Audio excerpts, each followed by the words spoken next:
Jessy, muchísimas gracias por estar aquí en este podcast de turno. Quiero que por favor te presentes a la audiencia, nos cuentes un poco de tu trayectoria profesional y cómo iniciaste tu camino en el sector de la salud. No, muchísimas gracias por invitarme, Leslie. Es un honor, es mi primer podcast y encantada de contarles mi experiencia y compartir pues la importancia de la resiliencia, la perseverancia en tus metas. Yo soy médico venezolana.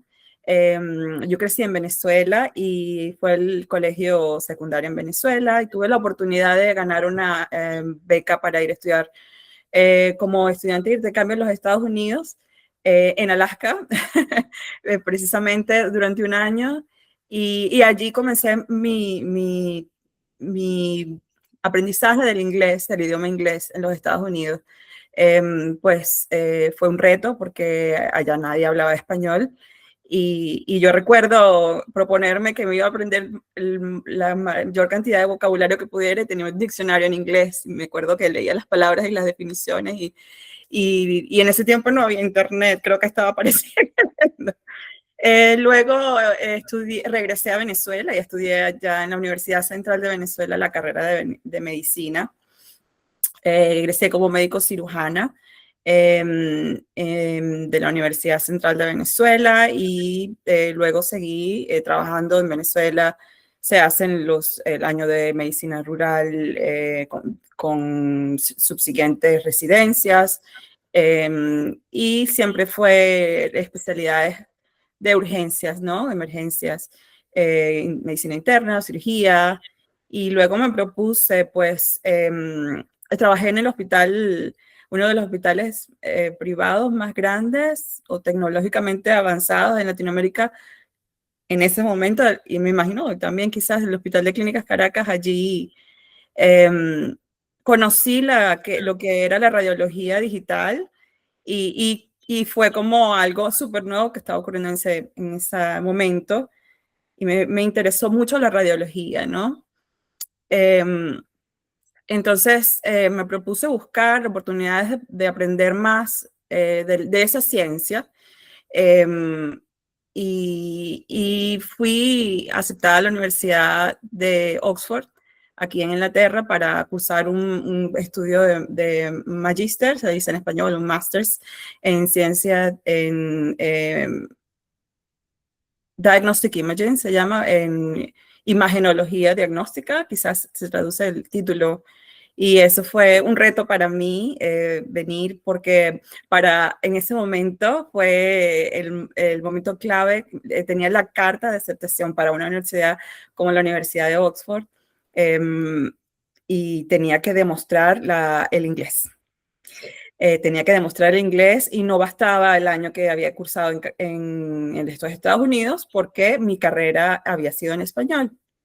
Entonces, ¿cómo traer y prepararme para ingresar a la Universidad de Oxford? Tuve que, pues, preparar, en ese momento se preparaba el IELTS, el examen IELTS, y ellos tenían sus requisitos de inglés académico superior.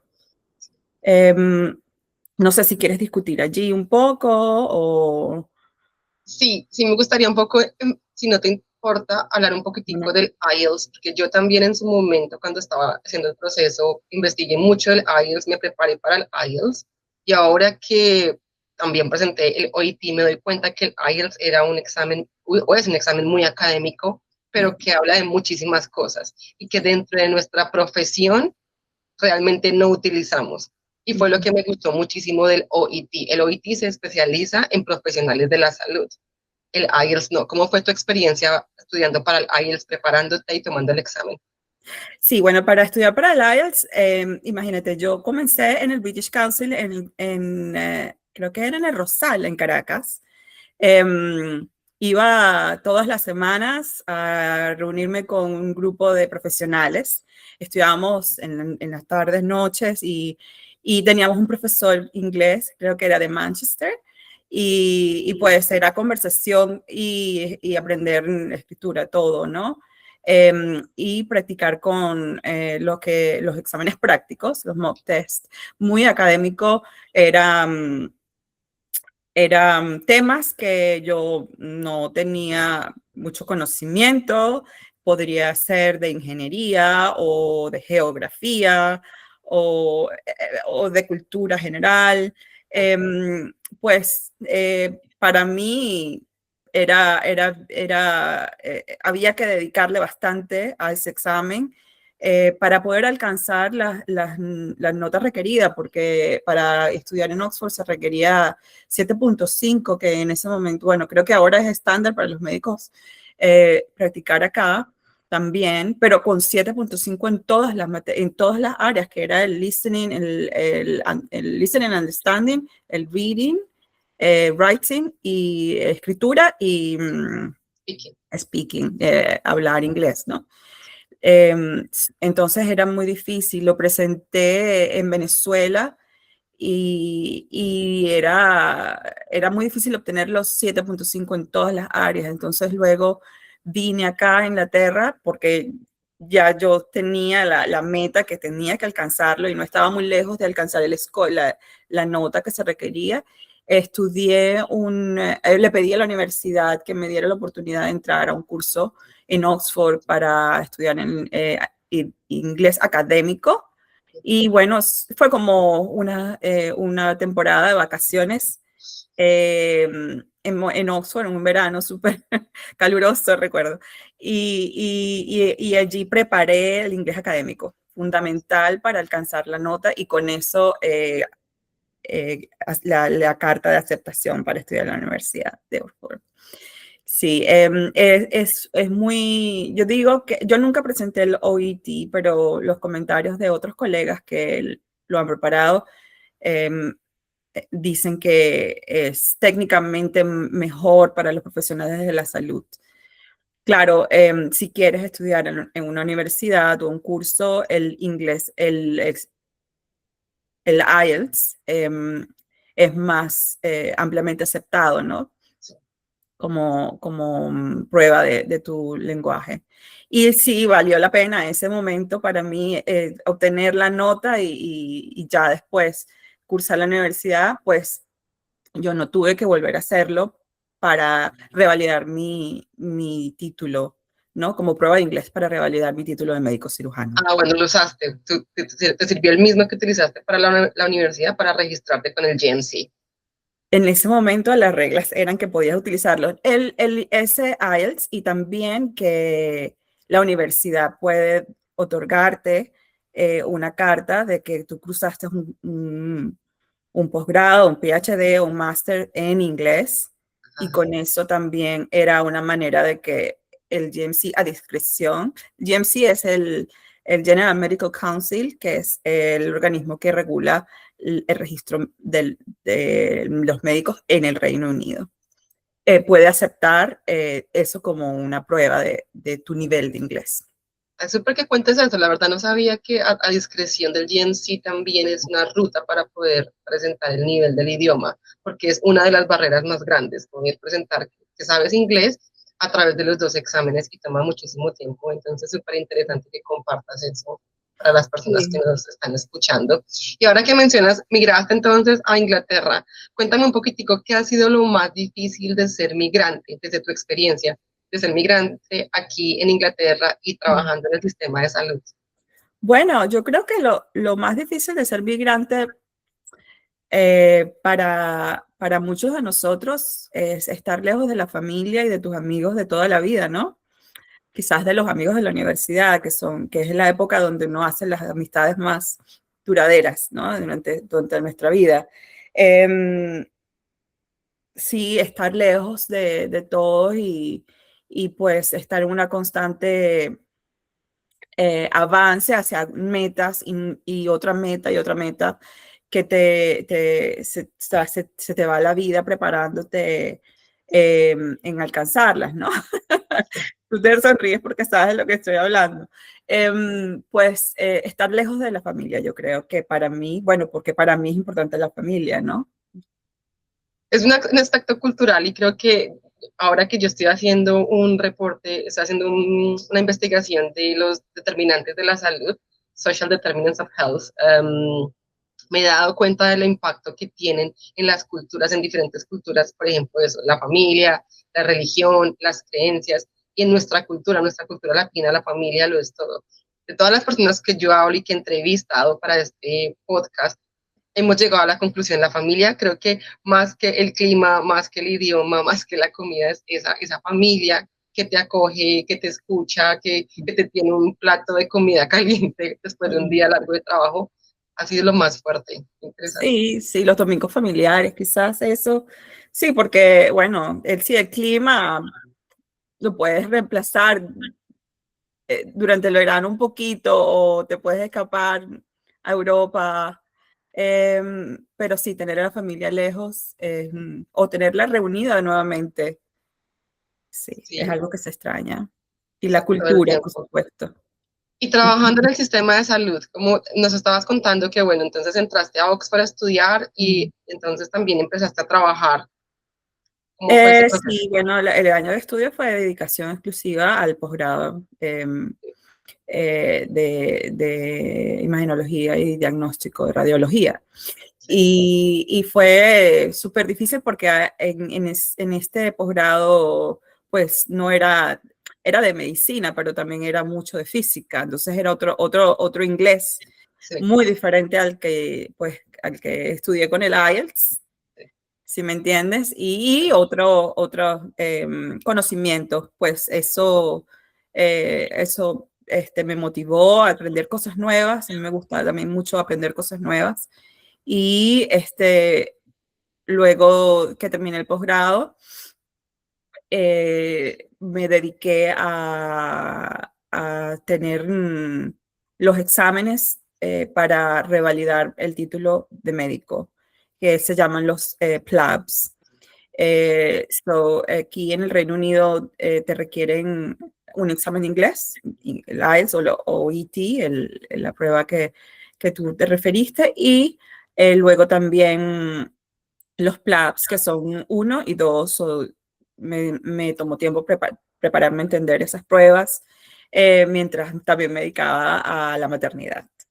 sí. Entonces, sí, fue un periodo eh, como yo creo que luego pasó como 1 año o 1 año y medio o 2 años, maternidad y los exámenes, mientras sacaba el registro de médico y conseguí mi primer trabajo también en el hospital universitario de la Universidad de Oxford.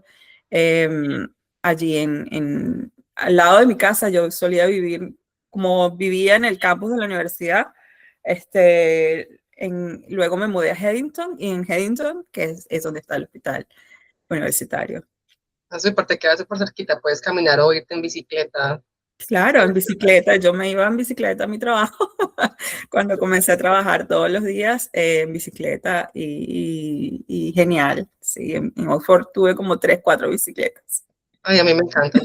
Es algo, ahora yo vivo a las afueras de Oxford, es en un pueblo que se llama Abingdon, Sí. y el commute es muy difícil acá. Si tú no tienes carro, te toca el bus y el bus pasa cada hora. Y para montar bicicleta me da un poco de miedo, que sí se puede, hay muchas personas que lo hacen y yo de hecho lo hacía. Yo duré un tiempo trabajando en John Radcliffe y me iba en bicicleta de aquí de Abingdon hasta el hospital, hasta que me embaracé y bueno, ya después el tiempo no te da para poder hacer todo lo que quieres hacer cuando estás Sí, maternando, trabajando, estudiando y haciendo de todo sí. un poco. Entonces entraste a trabajar al hospital y entraste directamente a urgencias. No, no entré directamente a urgencias. En ese momento me entrevisté con uno de los jefes del servicio de medicina interna. Bueno, lo contacté y le expliqué que era un médico egresado de la Universidad Central, médico cirujano, con la revalida ya obtenida y el título de la Universidad de Oxford, que estaba interesada en comenzar a trabajar acá, y pues este era mi hospital local. Em, y bueno, por allí me concedieron una oportunidad tremenda en el hospital para comenzar como clinical attachment. El clinical attachment es un rol de como observando, ¿no? A los médicos practicar, pero en ese momento ya yo tenía licencia, ¿no? Generalmente se hace como un paso antes de que te otorguen la licencia provisional o la licencia full. ya yo tenía licencia full, ¿no? Y, y bueno, comencé por unos meses como observando, familiarizándome al sistema, ¿no? Y bueno, nunca se termina de familiarizar realmente la NHS, que es el Sistema Nacional de Salud de aquí del Reino Unido. Y trabajé como en rotaciones. Luego me dieron un trabajo oficial este, después de Clinical Attachment. Súper, sí, eso que tú dices de entender el NHS, es un sistema que es tan grande y tan complejo y realmente uno nunca termina de conocer y de poder navegar como empleado y como paciente también, porque tú sabes, como paciente hay otras rutas que no existen dentro de nuestros países. Entonces, estabas haciendo el clinical attachment y estabas en alguna área específica dentro del hospital o estabas rotando por todo lado. ¿Cómo fue? Sí, él estaba en el área, se llama medicina aguda o medicina interna general. Okay, Y luego roté a cirugía. Hice okay, rotación de medicina interna y hice rotación de cirugía durante un año. sí, Sí. súper.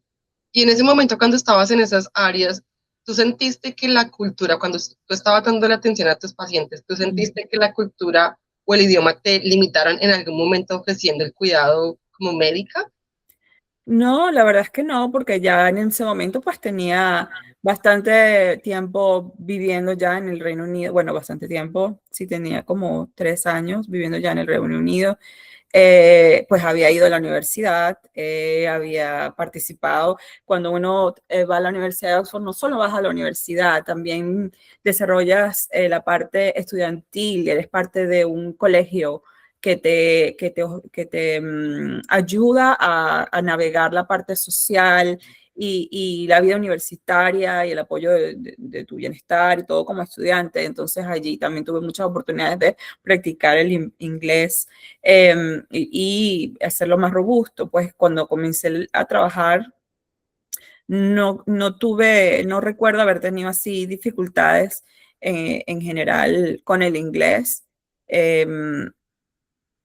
No, no recuerdo haber tenido, no, o sea, la esencia era el inglés clínico y pues si aplicaba mi conocimiento médico que traía y lo que aprendí para los exámenes de reválida en el día a día, pues iba aprendiendo día a día. Y de hecho, allí, como es un hospital universitario, tenía oportunidad de atender, ¿cómo se llama? Teachings, clases que le dan a los médicos que están preparándose al posgrado, pues. Y eso fue también muy beneficioso para mí. Y con los pacientes, creo que también me refiero un poco a la comunicación con los pacientes, porque claro, nosotros hablamos inglés, pero en mi práctica clínica me he dado cuenta, y esto lo notaba muchísimo cuando trabajaba en el GP Practice, llegan muchas personas que aún no hablan inglés. Y Yeah. entonces, claro, entonces tú eres bilingüe, pero tú tienes que intentar comunicarte con esta otra persona que Sí. su inglés es limitado o el idioma no es español, y entonces ahí entra la barrera. ¿Cómo manejabas tú esa comunicación con las personas que no hablaban inglés y que tú necesitabas expresarle algo referente a un diagnóstico, a un tratamiento, a un medicamento? Con personas que no hablaban inglés. Sí, con tus pacientes que no Oh, hablaban inglés. Sí, es muy importante en el NHS saber cuando tienes esa limitación, ¿no? Y es estandarizado, se entiende que es estándar que uno le provee a los pacientes que no hablan inglés un intérprete del idioma que ellos tienen. Y utilizamos los language line, que es como una línea telefónica donde te dan un código y puedes comunicarte con altavoz con el paciente en vivo, ¿no? Y esto se extrapola a pacientes, por ejemplo, con, con otras limitaciones o con problemas de la audición o problemas de comunicación verbal. Puedes utilizar lenguaje de signos también, sign language. Por ejemplo, recientemente entrevisté a un paciente que tenía un intérprete con lenguaje de signos en vivo, ¿no? Pero ella me explicó, ella misma me enseñó Digo, me recordó que el hospital también puede utilizar este recurso con una videollamada sobre Teams, por ejemplo. Eso me dijo ella que había tenido esa experiencia y me parece muy importante para proveer la habilidad del paciente de comunicarte todos los problemas físicos, no físicos o sociales o mentales, ¿me entiendes? Y establecer esa comunicación tan importante para poder proveerle el mejor diagnóstico o tratamiento o ayuda que necesiten, sí. So, Para mí eso fue revolucionador cuando yo empecé a trabajar y me di cuenta que existía el Language Line. Me pareció una estrategia muy importante del NHS para poder brindar el servicio a todos los pacientes, porque tú sabes, aquí en Inglaterra somos multiculturales y hay muchísimas personas que el idioma aún no lo tienen, y poder acceder al sistema de salud, poder tener tratamiento cuando estás enfermo, cuando estás con dolor en tu idioma, a mí me pareció revolucionador. Gracias porque lo mencionaste, porque sí creo que hoy en día, no sé cómo sea en tu práctica, pero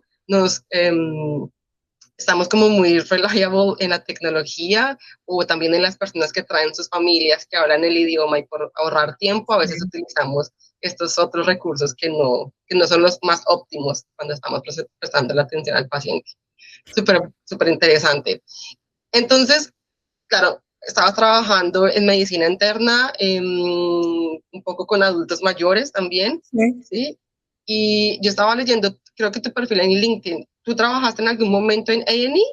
¿O eso Sí, me lo claro, sé? hoy día mi carrera ha evolucionado muchos años Sí, hacia adelante y hice el posgrado de entrenamiento para el posgrado de emergencias, emergenciología, se le diría en español, o emergencias y urgencias, ¿no? En España, aquí en el Reino Unido. Para todos estos posgrados, cursos, cargos que uno opta como profesional de la salud, siempre porque tu calificación primaria, tu grado primario fue en español, por ejemplo, siempre hay que demostrar el inglés. Y claro, ya cuando estás trabajando, ya los empleadores te verifican que si puedes comunicarte efectivamente, pero es fundamental mantener alto nivel de comunicación en idioma para cualquier trabajo en el Reino Unido. Entonces, igualmente para el posgrado, para entrar al posgrado, tuve que demostrar que tenía el nivel de inglés necesario. Y luego para hacer consultan, igualmente siempre hay que, pues, tener bueno, ya con tantos años en el NHS, exámenes, el posgrado, todo lo que has presentado, ya no hay que hacerlo tan en papel, ¿no? En piedra, papel y piedra, pero si vienes de otra universidad o del exterior, siempre hay que demostrar el nivel de inglés, para lo cual te pueden pedir en medicina, por ejemplo, el OIT médico o el IELTS académico. eso que acabas de mencionar del entrenamiento me parece interesante e importante, porque es algo que también yo descubrí en mi trayectoria profesional aquí. Las enfermeras, cuando estudian en Inglaterra, ellas no tienen especialización. El pregrado dura únicamente 3 años y se centra muchísimo en public health y en policy, ¿sí? Y como las leyes y el código. Y ya si tú quieres trabajar en ciertas áreas, tienes que hacer el entrenamiento de especialista en esa área, que creo que es un poco lo que pasó para ser consultant en E&E. Tuviste que hacer un entrenamiento adicional a lo que ya habías hecho en la universidad. No, bueno, en la universidad uno aprende a ser médico general, ¿no? Ya cuando haces la residencia de posgrado en una especialidad en emergencias, por ejemplo, haces rotaciones Ya, y aprendizaje clínico, práctica clínica y teórico en presentar exámenes en una variedad de áreas del currículum del Colegio Real de Emergencias del Reino Unido. ok. Entonces, yo hice desde lo que dicen Core Training, que comenzas como el área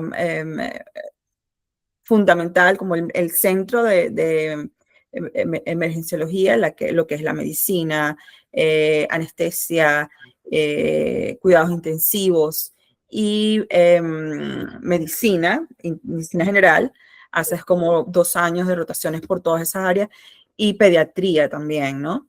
Entonces, porque el médico emergenciólogo tiene que tener un nivel de conocimiento amplio para poder tratar lo que entre por la puerta, ¿no?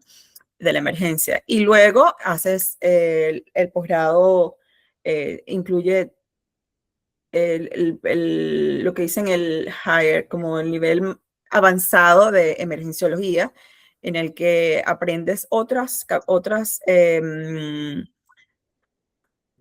cosas, como incluyendo, por ejemplo, liderazgo, demostrar que puedes liderar un equipo, manejar la seguridad de los pacientes, manejar casos más complejos, la resucitación más compleja de los pacientes. Y es un posgrado, pues, bien largo. Interesante. Eh, sí, pero bueno, vale la pena. Al final terminas, obtienes el grado de Fellow en emergenciología del Colegio de Emergencia del Reino Unido, ¿no? ¿Cómo haces tú personalmente para manejar el estrés con toda esa información que tienes? Claro, porque estás diciendo, necesitas básicamente saber de todo para poder enfrentar lo que pase por la puerta, que muchas veces no Sí. sabes.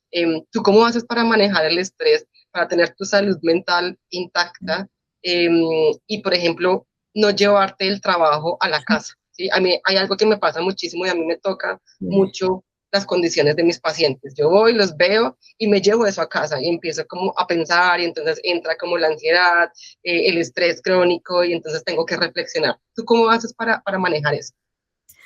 Sí, yo creo que en el Reino Unido, aquí en Inglaterra, no sé, el estrés es en mi especialidad, no sé, uno en tres personas o tres personas que trabajan en emergencia o en el NHS quizás, ha experimentado alguna vez lo que llaman burnout, Mm. que es ese producto, ese como síntomas físicos y emocionales y mentales de estrés crónico, ¿no?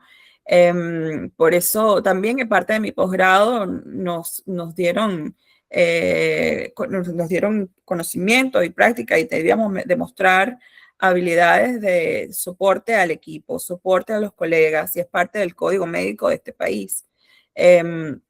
Cómo ayudar a tus colegas, médicos, enfermeros, todos los que, sabes, las personas con las que te relacionas dentro del NHS es importante. Para manejarlo personalmente, si a responder tu pregunta,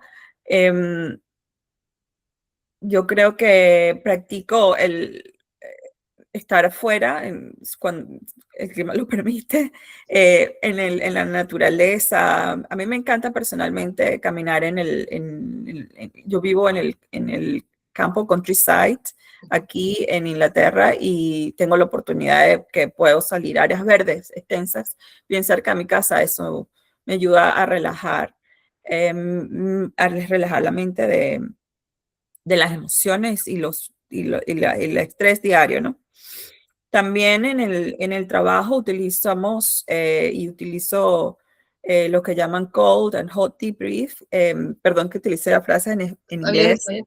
Es como el momento que si ocurre algo, un evento significativo, un paciente o un caso muy complejo donde el equipo se enfrentó a un momento tenso, de tensión, quizás con la toma de decisiones como equipo, ¿no? En emergencia puedes tener varios especialistas, todos tratando de conservar la vida, ¿no? Y a veces no es posible el hacer como el drenaje, el desahogo al momento de la reunión después para expresar lo que experimentamos y cómo nos sentimos y cuál fue el aprendizaje del momento es ayuda. Sí. Eso es lo que llamamos el hot debrief del caso, ¿no? Del caso, la discusión inmediata de lo que acaba de ocurrir, cómo lo vimos, para que haya un entendimiento entre el equipo. que facilite la transición hacia ir a la casa, por ejemplo, ¿no? Y luego también está el cold debrief, que puede ser varias semanas después, en otro ambiente, cuando ya está el equipo más calma, hacer el cold debrief, o lo puedes hacer con un colega que de repente no estuvo allí, alguien que te escuche, te permite la oportunidad de desahogar esa tensión, ¿no?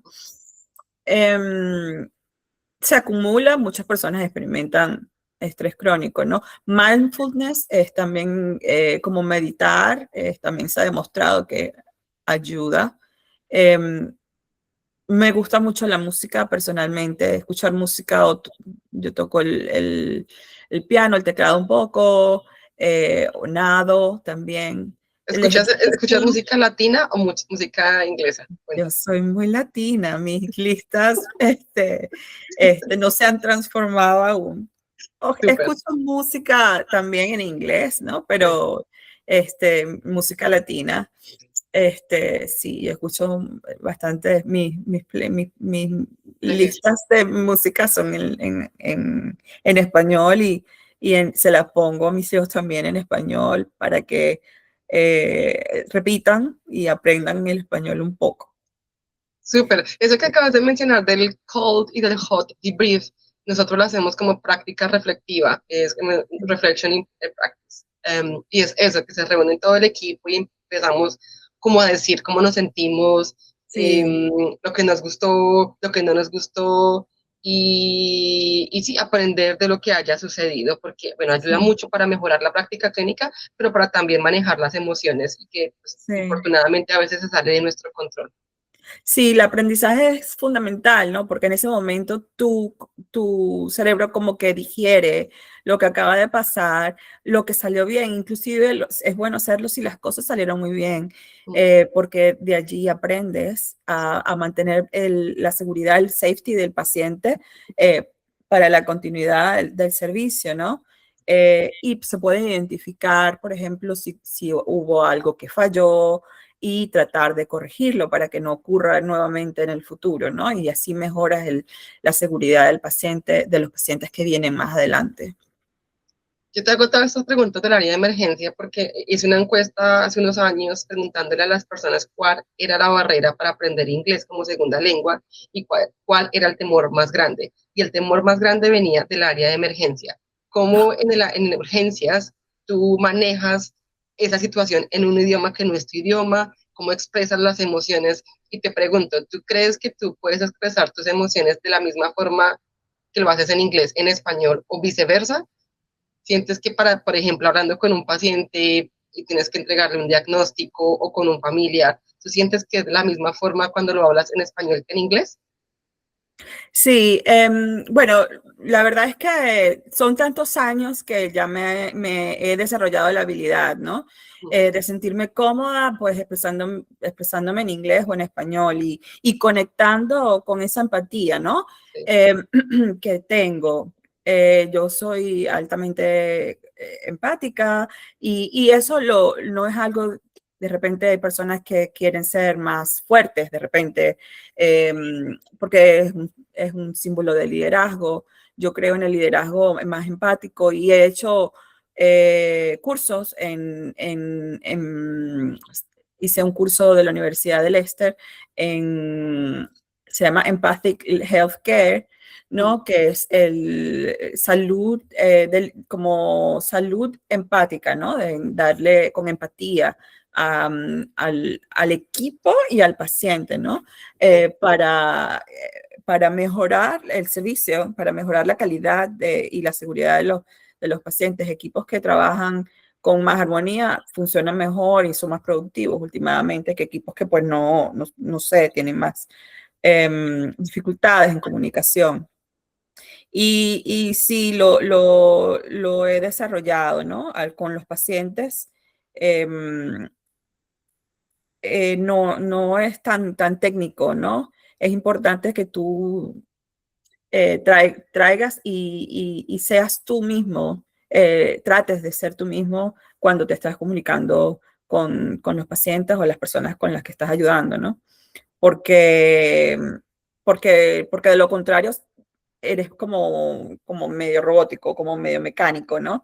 Y allí, cuando simplemente estás, no sé, haciendo una serie de preguntas por cumplir con un ejercicio clínico, de interrogatorio clínico, pues esa comunicación y ese La conexión.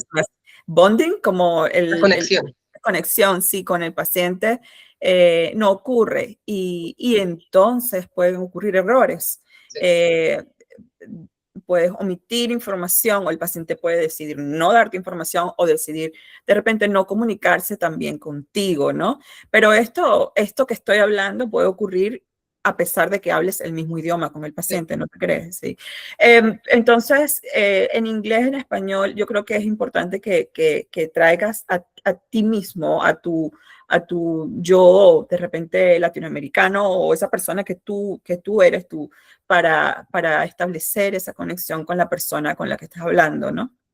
Exacto, es súper clave y entender que somos seres humanos, que sentimos Sí. que el paciente tiene dolor, sí, que tiene algún síntoma que lo está aquejando, tiene algún problema social, económico, laboral, y es eso, es entender desde nosotros mismos que estamos comunicando, transmitiendo una Sí. información a una persona que está en dolor. Eh, Eh, Quiero compartir dos anécdotas. Uno, cuando trabajaba en la clínica, las recepcionistas a veces, claro, en su trabajo del día a día y la mecánica de contestar llamadas, que perdían esa empatía. Y una compañera le decía, recuerda que la persona al otro lado del teléfono está en dolor, tú no estás con dolor. O sea, nunca se te olvide eso, le decía. Me pareció súper clave y es eso, porque es que si alguien viene al sistema de salud a utilizar el servicio, no es porque te quiera molestar, es porque realmente necesita eso. Por un Sí, lado. yo creo que a mí me afectó y bueno, es algo que no me afectó, me contribuyó en mi comunicación. Haber trabajado para cuando comencé a trabajar, o sea, trabajar en servicio médico privado me enseñó a mí bastante de lo fundamental que era para esa organización cuando estaba yo aprendiendo medicina en Venezuela, eh, el servicio al cliente, ¿no? Y lo fundamental para ellos que había que atender el teléfono y con buena manera para atender el teléfono si estabas hablando con un colega, de repente un especialista, ¿me entiendes? O hablar con la enfermera por teléfono o hablar con un paciente por teléfono o los familiares del paciente. La manera de la comunicación y la claridad, el profesionalismo era fundamental. Eso yo lo traigo y pues lo puedes aprender.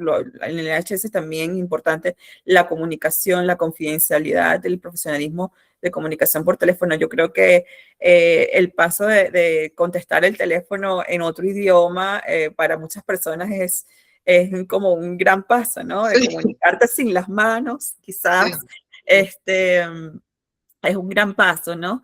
Y sentirse cómodo haciéndolo, que no se te está escapando ninguna información. Pero ya se me olvidó esta parte de la pregunta, perdón. Hablando de la comunicación y de cómo transmitir la información, y otra cosa que mencionaste, que incluso pasa en el mismo idioma y quiero dar paso a algo que yo te había comentado, que me gustaría hablar un poco de sepsis, porque una anécdota de mi mami, hace más o menos un mes, estaba con síntomas de sepsis, pero cuando yo hablé con ella, me dijo, como tengo gripa, me duele aquí, no hago chichi hace tanto tiempo, sí, como, y yo, ay, no, o sea, y mi mami me dijo, creo que me va a dar gripa. Me llama al día siguiente y me dice, estoy hospitalizada, parece como que tengo un bicho. Mi hermana grabó la conversación y escucho al médico explicarle a mi mami en una forma que mi mami no entendía porque estaba confusa por la infección, y mi mami quería irse del hospital sin el tratamiento. Entonces, claro, este médico le está intentando explicar a mi mami que tiene una bacteria que básicamente le puede costar la vida, que tiene que quedarse en el hospital. Pero mi mami no lo entiende. Entonces yo la llamo y le digo, mami, el médico le está diciendo que si usted no se queda en el hospital se puede morir, que tiene una bacteria que hay que matarla con el medicamento, con el antibiótico. Entonces, claro, lo hice yo de esta forma, pero yo en medio de mi estrés, de estar aquí, no poder estar allá, y yo digo, necesitamos como profesionales de la salud, incluso en nuestro mismo idioma, intentar comunicar con los pacientes lo que tenemos que Sí, comunicarles. Y aquí el tema de la sepsis, porque bueno, a raíz de lo que pasó con mi mami, empecé a hacer como una investigación de sepsis y tú conoces aquí las campañas de sepsis que hay en el sí, Reino Unido que me parecen geniales. Entonces, como eso en dados casos es algo que yo aún no he podido entender cómo le explicas a alguien que ya tiene demencia, que tiene ya su estado mental de pronto alterado, que está confuso por la infección de sepsis y no Sí, porque es así. ¿Sí me explico? sí, sí, es muy difícil. Yo, yo en ese caso, por ejemplo, me apoyo en la familia Ujú. o en alguien conocido si es un alguien que los cuida, eh, ¿no? Porque ¿qué tienes de fundamento allí? Esa conexión. Sí, A veces yo invito a la hija o a la amiga que la cuida, el cuidador, sí, a que me ayude a comunicar, ¿no? Que es un caso bien complejo que me estás describiendo, el cual veo yo en mi trabajo día a día, ¿no? En la sí, emergencia. Para comunicar y calmar un poco las ganas de irse o de salir del hospital, porque lo que yacen dentro del paciente que está como describiste, que de repente tiene demencia y además tiene delirio, ¿no? sí, Y una infección que es la sepsis, que ya se extrapoló al torrente sanguíneo, le dicen aquí blood poisoning, ¿no? Que como que la infección no está solamente en el pulmón, sino que todo el cuerpo reaccionó a esa infección y las bacterias están por todas partes, ¿no? sí, Y es letal y necesitas tratamiento en el hospital. Y te puede afectar todos los órganos, inclusive el cerebro, que por eso estaba con confusión, ¿no? El estado confusional agudo y delirio. Para comunicar, yo utilizaría a los familiares ujú, y evitaría utilizar cualquier tipo de lenguaje médico técnico que le dicen el medical jargon here. Aquí, para la jerga médica compleja, pues hace que ese miedo crezca aún más, ¿no? Porque el delirio también puede hacer que tú pienses cosas que no son reales, que tu estado de procesamiento de las ideas sea más complejo, el procesamiento cognitivo. Entonces,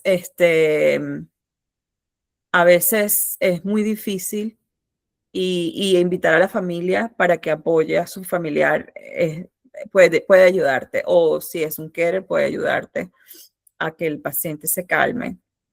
Lo otro, si no tienes ese recurso, pues puedes eh, acercarte y ponerle a una persona que esté cerca de ella para reasegurar que está segura en el ambiente que está. La emergencia nunca va a ser un ambiente para estos pacientes. Aparte de proveerle el tratamiento médico, tú quieres que el paciente esté fuera de la emergencia, ¿me entiendes? Para de repente mejorar la mortalidad, disminuir la mortalidad de este paciente.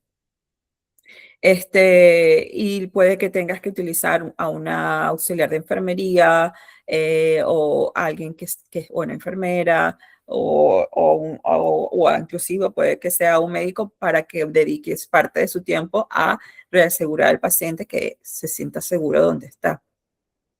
Sí, utilizar a la familia, alguien más familiar, para comunicar y un lenguaje bien simple. sí. Explicar pues, que no sé, lo que es vida o muerte es bien difícil, ¿no? Cuando un paciente no puede procesar una información compleja. Sí, Pero y informar a la familia, inclusive por teléfono, puede ayudarte a que, pues, el paciente y los familiares estén presentes, pues. que tengan o sea, detección temprana e intervención temprana, que es lo que pasa, por ejemplo, en el caso de sepsis, que entre más rápido tengas el antibiótico, y tú que eres médica, me corriges, entre más rápido tengan el antibiótico y la intervención, los líquidos, el oxígeno, la probabilidad de mejoras es mucho más grande. Sí, claro, si estás hablando ya de la intervención médica de un paciente que no puede, decidir por sí mismo porque está con delirio, es más complejo. Ya entran leyes, entra el Mental Capacity Act, entran hacer cosas en el mejor interés del paciente, ¿no? Pero también ayudándolo con otros colegas a que sea lo menos traumático posible. Eh, es importante abordar la situación de manera que desarrollar la confianza del paciente en ti como profesional, de que a pesar de que la situación no es familiar para ellos, tú estás allí para ayudarlo. Uh-huh. Interesante. Gracias que nos compartas estos tips porque creo que ayuda muchísimo, no solamente a profesionales, sino también a personas que están en casa y se sienten confusos, no saben cómo actuar, de poder tener esa comunicación y tranquilizar, que creo que es muy importante al final del día, como reasegurar a esa persona que, pues, que están en buenas manos y que todo va a salir bien. Sí. Se hace la intervención. Haciendo lo mejor por ellos, sí.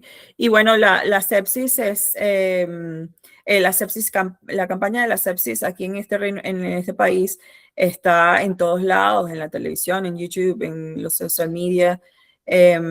Ahorita está en los casos de meningitis, infección cerebral, meningitis, que está ocurriendo en el Reino Unido. Y se está divulgando pues acerca de la meningitis, ¿no? Y la posible sepsis, septicemia que puede ocurrir también por meningococo. Son casos pues que son bien comunes en mis pacientes, lo veo día a día. El tratamiento temprano y efectivo es de antibióticos y fluidos intravenosos, y en casos severos se puede requerir medicina crítica en la unidad de cuidados intensivos. Pacientes que tienen sepsis más severa, que no pueden, el cuerpo no puede combatir la infección generalizada por sí mismo, ¿no? Entonces, por eso la importancia de la administración de antibióticos durante la primera y fluidos durante la primera hora y la evaluación médica adecuada. No toda infección es sepsis, eso también es verdad. Entonces, para ello están los paramédicos en la comunidad y los médicos generales identificando cualquier paciente que se presente, y nosotros en la emergencia para identificarla y en la emergencia los médicos y las enfermeras, ¿no? Es clave eso que dices que no todo termina en sepsis, porque se genera también un poco de pánico con todo el tema de la meningitis y lo que pasa en las redes sociales y en la televisión. Entra como uno en ese estado de alerta de ahora tengo meningitis. Y Sí. coincidencialmente leí un artículo en el hospital que decía, o sea, sí pasa, pero no todo el mundo tiene meningitis, está la vacuna, los casos están localizados en este sitio, no hay que quedar tampoco pánico y alerta. Entonces es bien clave eso, que no todo termina en sepsis, y como cuidar un poquitico la salud mental, porque tú sabes que a veces hay información por todo lado y empieza uno como paciente a procesar y a procesar y a procesar. Sí. Cambiando de tema un poquito y ya casi para cerrar este bloque, quiero hablar un poco de la inteligencia artificial y me causó curiosidad que al principio me decías que cuando estabas aprendiendo inglés utilizabas tu diccionario físico para poder buscar Físico, las pero sí, típicas. sí. Exacto. Y que es interesante porque, bueno, yo creo que en algún momento necesitamos volver a lo análogo. A mí también me encantaba el diccionario físico, ir a la biblioteca e investigar, pero bueno, hoy tenemos la inteligencia artificial. ¿Cómo estás tú con la inteligencia artificial? ¿La utilizas? ¿Haces algo para tu práctica clínica o para tu vida académica? O sea, es un tema súper en boga, ¿no? Al momento súper popular. Pues como todo, aprendiendo esto, como te conté, me gustan mucho las cosas nuevas. Sí. Pues la he utilizado, em, la considero que me ha ayudado con organización, em, con planificación. En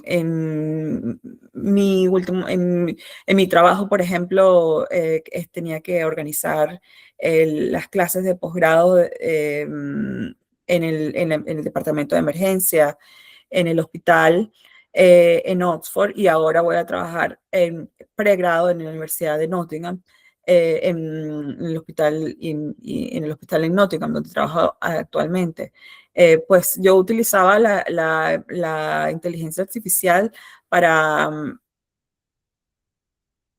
minimizar la cantidad de trabajo, por ejemplo, producir los diplomas ya, los certificados de atención a mis clases, para facilitar la parte administrativa, ¿no?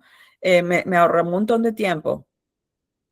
De repente también he atendido a conferencias del uso de la inteligencia artificial en el área de la salud en el Reino Unido, un congreso nacional de las 4 naciones.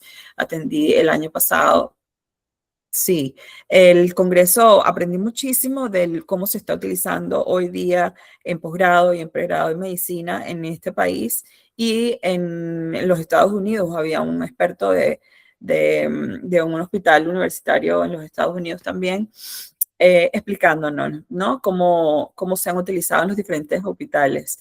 Desde la utilización de pacientes simulados con inteligencia artificial basados en el currículum de la especialidad en sí, ¿no? Si era en medicina de familia, de repente, que es el GP Practice, los pacientes simulados en medicina de familia, para ayudar a los estudiantes de pregrado o de posgrado a practicar la historia simple, la historia rápida o la Ample History, y proponer un resumen de caso, diagnóstico, tratamiento, investigación, o sea, el manejo del paciente. Y eso va ligado a una cantidad de estadística, ¿no? Que te dice cómo estás evolucionando en tu aprendizaje, que la inteligencia artificial puede evaluarte también. Y ellos comparaban esos programas con médicos como yo, que somos ya especialistas, y hacemos evaluaciones de los estudiantes de posgrado, de cómo hacen su historia clínica, cómo se organizan para proponer un tratamiento y diagnóstico del paciente. Evaluamos. Entonces, de repente comparan la inteligencia artificial, el programa de inteligencia artificial, la nota que dan o el feedback que dan, por ejemplo, al estudiante A, y la evaluación que da el mismo médico al mismo video, ¿verdad? Que se grabó de práctica del estudiante hablando, tomando la historia con un paciente simulado. Y esas dos evaluaciones, esos dos feedback se comparan, ellos lo compararon y dicen pues que son estadísticamente muy similares, diciendo como que la inteligencia artificial puede ayudar a la preparación, por ejemplo, para exámenes que son en vivo, ¿no? Con pacientes de verdad, o con pacientes un actor una persona, un médico que evalúa a los estudiantes. Entonces, la inteligencia artificial la entiendo como está presente en la educación en medicina como un añadido, ¿no? A la importancia que tiene la observación clínica directa de los estudiantes de pregrado o posgrado, como un ingrediente adicional. Y me parece que si se va a utilizar de esa manera, sin reemplazar a la esencia, que es la enseñanza de la medicina al lado de la cama del paciente, o en la sala de medicina, o en la sala de resucitación con simulación estandarizada, yo creo que es beneficioso ¿sabes? Como un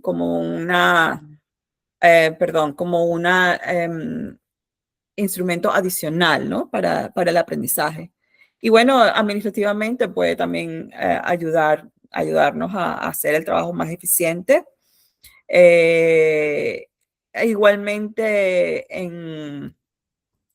En diagnóstico, se está utilizando en radiología para interpretar imágenes de fracturas o de radiografías.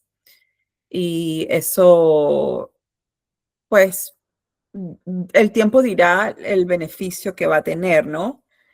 Si detectar fracturas que son invisibles al ojo humano, cómo beneficia eso al paciente, si de verdad eso cambia el pronóstico del paciente y el manejo. Hay muchos estudios que se están haciendo. Yo personalmente hice un mini estudio o una auditoría en el Hospital de Leicester, donde me entrené yo en el posgrado de emergencia en Leicester. Y allí vi una serie de rayos X, comparamos con un equipo que hicimos el estudio y comparamos cómo la eficiencia para diagnosticar rayos X de tórax, los médicos emergenciólogos y cómo se comparaban con los médicos radiólogos y cómo se comparaba con eso lo iban a comparar con la inteligencia artificial, el reporte de la inteligencia artificial. Entonces, es otra manera de que se está utilizando hoy día la inteligencia artificial en diagnóstico radiológico con imágenes. Para mí ha sido revelador. Y volviendo un poco al tema del aprendizaje del idioma y de la academia, que tú acabas de mencionar, de ayudar un poco como herramienta para los estudiantes, creo que ha sido revolucionador todo lo que hoy en día podemos hacer y cómo podemos, entre comillas, agilizar el aprendizaje. Yo, por ejemplo, lo utilizo muchísimo con los mentis que vienen a nosotros como herramienta para que ellos puedan practicar el idioma 24/7. Por eso que dices de no reemplazar la esencia humana es clave. Sí. Yo siento que tenemos que aprender a diferenciar hasta en qué momento podemos soportarnos de la máquina y necesitar al profesor, al médico, al terapista que nos haga ese acompañamiento. Para mí ha sido revelador. Yo amo la tecnología, amo las comunicaciones digitales, Sí. pero sí me parece muy importante que sigamos manteniendo al humano ahí dándole una mirada a lo que está produciendo esta máquina, porque, por ejemplo, un caso, nosotros estamos trabajando, yo creo que te conté, en el reconocimiento de la etnia latina aquí en el Reino Unido, que aún no estamos reconocidos. Y claro, nos apoyamos muchísimo de la herramienta para producir los textos, para que nos ayudara a recolectar la información, a poderla subir. Y también nos dimos cuenta dentro de la investigación que los modelos tecnológicos son un poco bias, están basados en las personas que son white o con diferentes etnias y no se está teniendo en cuenta otras características de otras personas que viven también aquí en el Reino Unido. Entonces es clave que muchos estemos utilizando la herramienta y esta herramienta se esté formando para que nos ayude a todas las personas y no a cierto grupo, si me Sí. hago entender. Sí, No he utilizado mucho la inteligencia artificial en español. Me hiciste pensar en, no sé, cómo estará, cuán avanzado estará, me imagino que debería ser equivalente, pero siempre la he utilizado. Los recursos que he utilizado son en inglés, sí. Y también es fundamental de que se utilice con ética, ¿no? Que la utilices y manteniendo ética y profesionalismo y, perdón, honestidad en la información que producen, porque por otra parte, en el debate, pues está que las universidades están fomentando la educación de los asesores como nosotros o los educadores, profesores, en identificar la utilización de la inteligencia artificial. Para mí fue una sorpresa. Recientemente yo realicé entrevistas y entrevistas en mi área y nos hicieron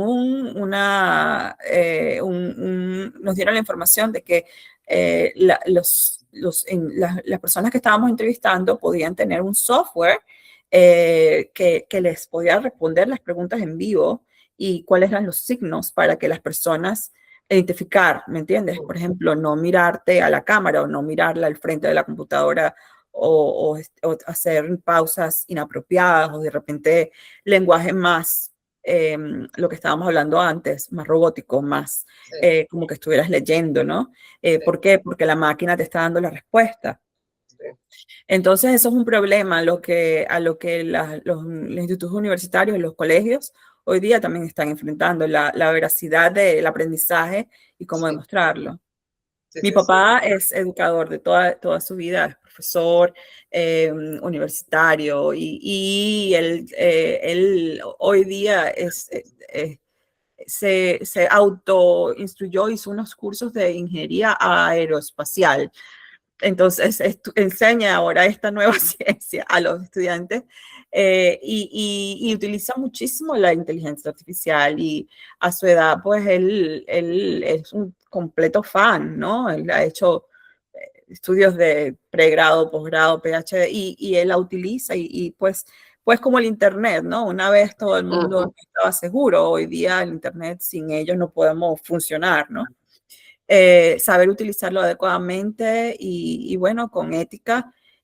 Yo creo que probablemente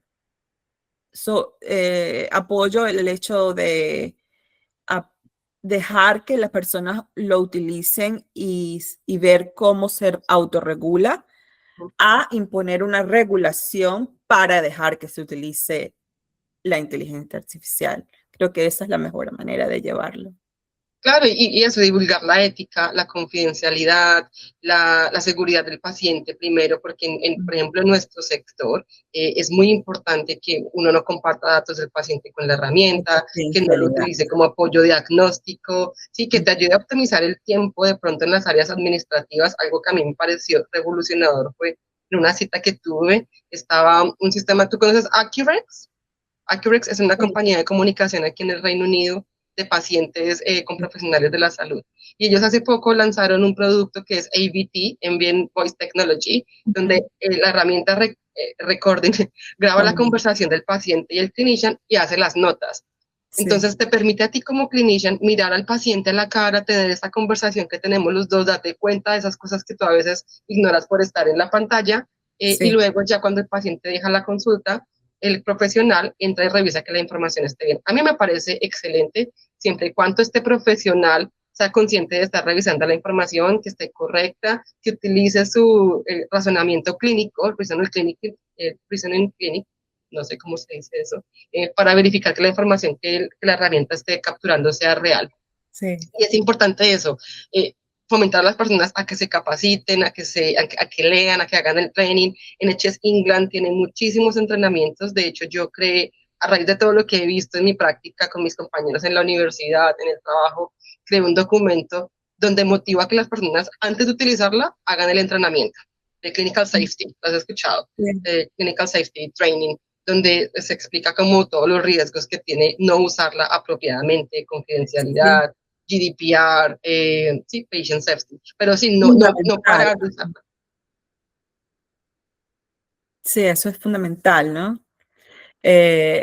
Utilizarla adecuadamente bueno, es aplicar esos conocimientos que todos tenemos que mantener, ¿no? Uphold, que mantener como dentro de nuestro código profesional, médico, clínico, en enfermería, odontología, en todo, la confidencialidad, el GDPR, todo.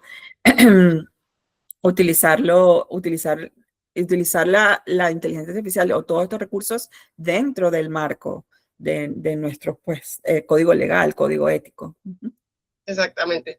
Jessy, muchísimas gracias por estar aquí. Para cerrar, me gustaría que le dieras un consejo a la audiencia para las personas que están en su camino aprendiendo inglés. ¿Qué consejo darías en ese proceso de aprender inglés? Em, bueno, el consejo que daría para aprender inglés,